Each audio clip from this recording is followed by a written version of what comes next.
صحیح بخاری حدیث نمبر 125۔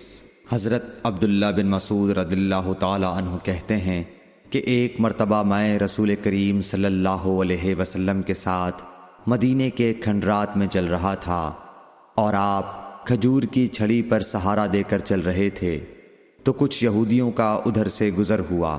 ان میں سے ایک نے دوسرے سے کہا کہ آپ سے روح کے بارے میں کچھ پوچھو۔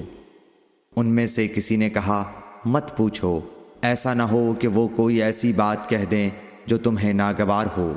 مگر ان میں سے بعض نے کہا کہ ہم ضرور پوچھیں گے۔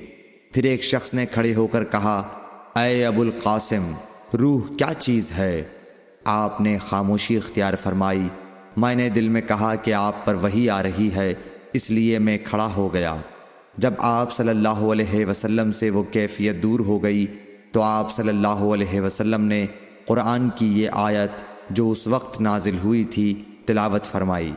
اے نبی، تم سے یہ لوگ روح کے بارے میں پوچھ رہے ہیں، کہہ دو کہ روح میرے رب کے حکم سے ہے، اور تمہیں علم کا بہت تھوڑا حصہ دیا گیا ہے، اس لیے تم روح کی حقیقت نہیں سمجھ سکتے۔